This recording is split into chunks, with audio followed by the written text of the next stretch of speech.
Matud pas atong tubag sa Salmo, ang Ginoo maayo og maluluyon.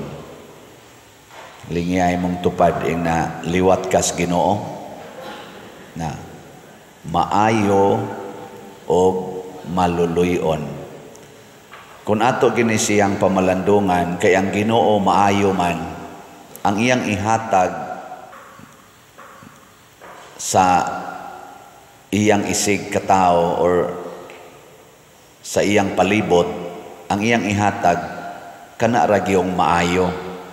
Dili niya ihatag, dili niya ipaambit ang dautan. Mao na kun basahon nato ang Book of Genesis, sa unom ka adlaw nga naghimo siya sa creation, ang iya gyung ending, and he sees it saban very good. So kanang imong tupad kay part manas creation sa Ginoo, very good gyud na siya. Kinsa ninyo dinhi ang wa gyoy gikalagutan nga tao karon, taas ang kamot. Kana bang wa gyud kay gikalagutan, wala kay sigihag kasaba, sigihag yaw-yaw, kanang sigihan nimo ingon ba ikaw ana, kinsa man?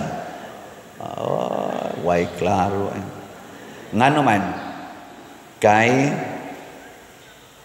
ang bati nga atong nakita, kana manggong bati mahimo ra gyud na siyang bati tungod na nato. Kita ba? Ang bati naa na nato ni atong i-project ngadto sa gawas nato. Parehagod ni Jesus, tanawa ha, si Jesus, ang mga tax collectors, para niya, mao'y iyang barkada. Mukaon siya, makikuyog-kuyog siya nila, pero ang tanaw sa mga Parisiyo, kining mga tax collectors, mga makasasala, og dili angay kuyugan. Nganong si Jesus, nakakita man sa makasasala, nga angay himoong barkada.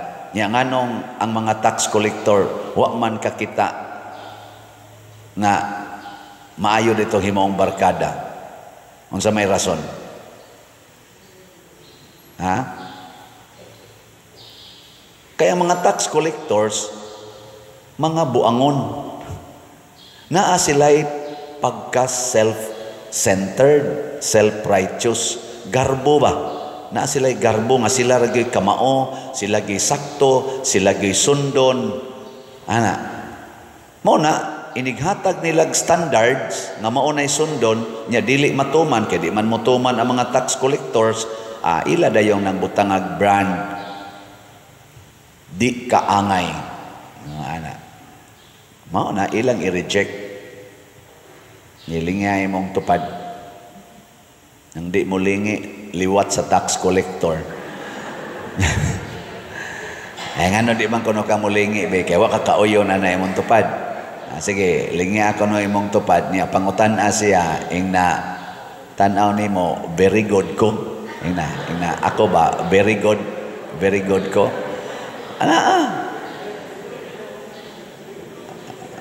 Tanawa ha, gihimo ag example ni Jesus diri sa atong ebanghelyo. Ang anak duha ka buok, ang usa ka anak faithful kay siyang papa, ang maguwang, ang manghod self-centered, self-righteous. Nangayo din sa siyang bahin. Ang papa buutan kayo, maayo kayo. Nya kay nangayo man ang anak, gihatagag bahin. Unsa may gibuhat sa anak? Mingbiya sa ilang balay. Maayo ba to iyang gibuhat para sa ilang pamilya o dili? Di bahala mo diyang hukom. Unya, pag-abot dito iyang gastog maayo, matagbaw siya siyang kaugalingon. Siya rin nagtagbaw-tagbaw. Maayo to iyang gibuhat, dili? Kusga? Dili lagi. Self-righteous ba, self-centered, nga iya ra yung tagbawon iyang kaugalingon, dili gina maayo. Nya unsa may nahitabo kay di man maayo ang iyang gibuhat. Niabot yung panahon nga may resulta ang dili maayo niyang gibuhat. Nag-antos siya maayo, nahurot iyang kwarta, nag-antos siya, nitipo na lang siya sa mga baboy, hasta gani ang lawog sa baboy dili na siya pakanon. Sa ato pa mas maayo pang baboy kay naapay pagkaon siya, bisan ang lawog sa baboy dili ipakaon niya. Unsa may nahitabo, nibalik siya ngadtos iyang papa, ngadtos ilang pamilya. Maayo ba to iyang gibuhat? Dili. Kusga. Maayo. Unyag kamo pa'y amahan ato. Kung sa inyong buhaton ikakita ninyo, ana nibalik na, luspad kay ignaong, bulingon pa kayo. Unsa inyong buhaton? Ika nakahinumdom pakagbalik. Unya, kung imo siyang kasabaan, imo siyang balikas, o nagalisod na yung tawag lakaw, luspad na kaayo. O imo siyang kasabaan, maayo na. Maayo, dili. Unsa may maing buhaton? Ang gibuhat sa amahan. Unsa may gibuhat sa amahan? Layo pa ganing iyang anak, iya nang gisugat o gigakos o gihagkan. Kung ang imong bana ngadtos iyang kabit, sod sa pila ka tuig, hangtod na sakit niya, gilabay na sa kabit, nibalik sa inyo nga nagkiang-kiang in town kay na paralyze na, layo pas inyong balay, unsa imong buhaton? Ikaw asawa, unsa imong buhaton? Hain tong sundang. Congratulations kung maliwat ka sa Ginoo nga maayo og maluluyon. Unsa may gibati sa amahan, kaluoy ngadto sa nakasala niyang anak. Ang pinakamaayong buhato nato para sa mga makasasala mao ang kaluoy. Kay ang musunod sa kaluoy mao dayon ang pasaylo. Basta maluoy ka mo pasaylo ka. So ikakita nimo sa imong bana sama aning amahan, sugata dayon. Nya imo dayong gakson ug imong hagkan. Nya moingon dayong imong bana kay nagbasol na lagi mo siya di na nguhal na mo nagtingog, di na ko angay. Gaagas ang laway ba, di na ko angay. Tawgo nimo bana, himuan na lang kong imong sulugoon. Nya moingon sa ka, kinsa pa may mosugo nimong galisod na magikaglakaw. Di ba? Kaluoy o pasaylo. Niabot ang maguwang. Ang maguwang gasigig alagad sa iyang papa. Gasigig alagad didto sa ilang uma. Maayo ba to iyang gibuhat? Dili.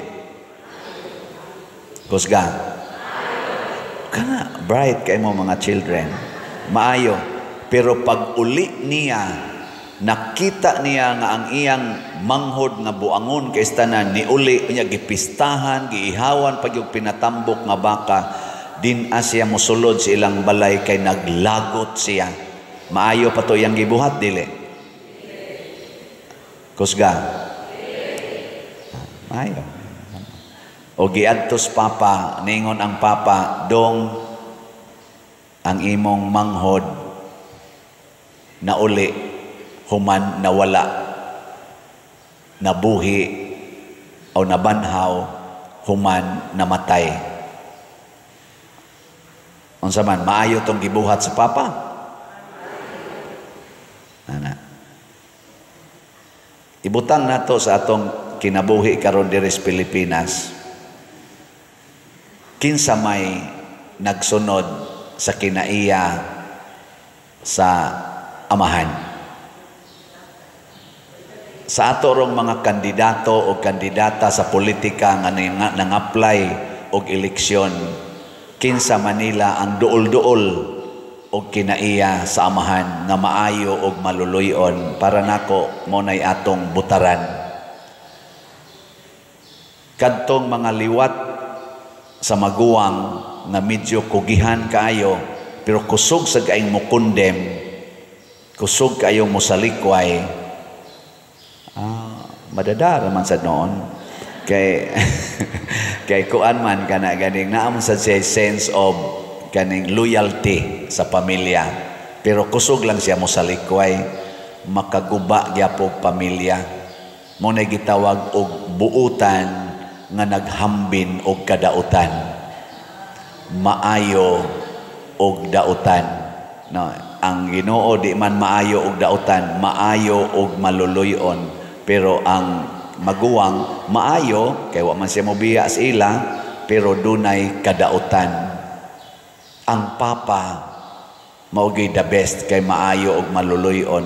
Nya kinsa sa tong kandidato nga liwat aning manghod nga ang gihuna-huna kwarta, ang gihuna-huna kaning katagbawan, nako katagbawan, ang gihuna-huna ang iya ra gyung kaugalingon nga may kaing mangilad panahon sa kumpanya, may kayong musulti nya iniglingkod, gitagbaw ang kaugalingon hastang pundo sa atong nasod adto na padung sa iyang bulsa, ato na nang isalikway. Pero magbasol ang saman himuon atong sulugoon. Di ba?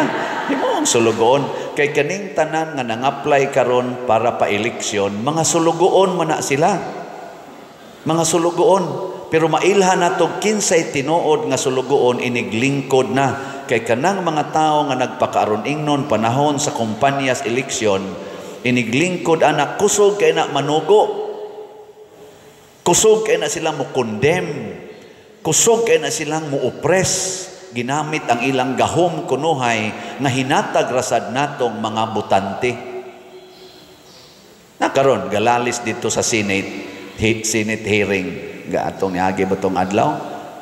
Ilang napamatud-an na daghan day kaayo gilapas sa mga senador, nakit-an nila nga daghan kayong provision sa atong sanang saligang batas, konstitusyon ug sa atong mga justice system dinhis Pilipinas nga gilapas nga hasta pagani ang katong balaod nga gipatuman sa kananaang ICC gilapas gihapon. Mo nay tan-aw sa pikas, pero ang nagdesisyon pod ato nga ipadala gyud si President Duterte ngadto sa gawas nasod, ang ilan ditong side nila ni General Torre, Marbil ug uban pa, doon na sad sila'y rason.